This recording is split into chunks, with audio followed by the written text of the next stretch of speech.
Sound characteristics and sources. Sound waves are longitudinal waves, and we showed this picture early on in this unit. A speaker converts electrical energy to kinetic energy as it vibrates a speaker cone forward and back that creates a pressure wave that moves air molecules. The cone moves forward, moving air molecules together in compression. When the cone moves backwards, the molecules move away from each other, expansion or rarefaction. The alternate compression and rarefaction periods create sound waves that we hear.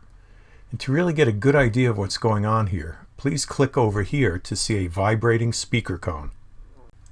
The amplitude of the pressure wave created by the speaker cone increases when the cone moves a greater distance as it oscillates about its equilibrium or rest position. So here your cone is pulsing inward. Over here it's pulsing outward, right? The equilibrium would be a straight line right over like that. So when the cone moves this way, you've got this rarefaction going on. And here, when it's moving the opposite way, you have a compression here. And then the wave travels down that way. And your expansion region is this, and your compression are these black lines here. The measurement of the maximum increase or decrease of pressure from the equilibrium position is the amplitude of the wave. The amplitude of a longitudinal wave does not depend on its period or frequency. A greater amplitude results in a louder sound. The diagram shows a pipe with a moving bar at the left, and there's our moving bar right there, that gray. It switches from pushing air molecules, which are the black dots, to the right, and then pulling them back to the left. 3 of the dots were colored red. What is their motion?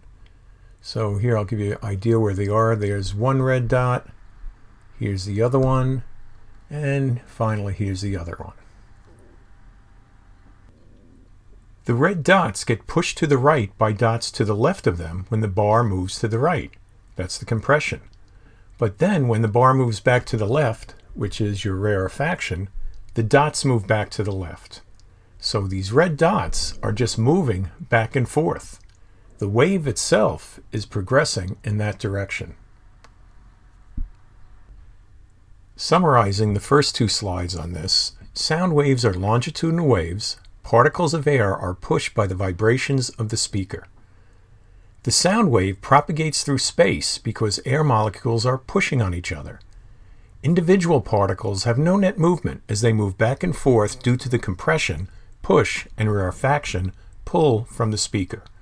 The wave moves to the right. So I'm just going to leave this open for a little bit. There's your wave, right? The black arrow. The wave itself is moving left to right, and here it comes again. That's another compression. But look at the red particles. They just get pushed to the right for a while, and then they oscillate back to the left, then back to the right when the wave moves through them. Once again, sound is a longitudinal wave that can travel through any kind of matter, but not through a vacuum. The speed of sound is different in different materials. In general, it is slowest in gases, faster in liquids, and fastest in solids.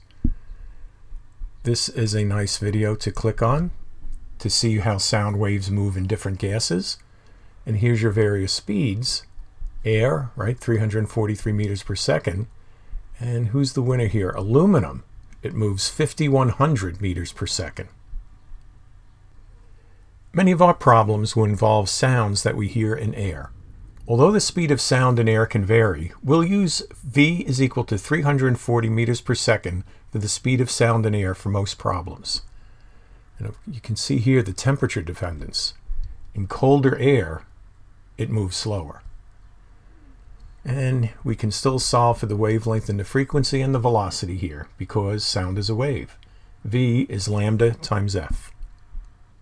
As the temperature of liquids and gases rises, the speed of sound in the media increases. Why is that? The molecules in the media have more energy, so they vibrate faster, enabling sound waves to move faster.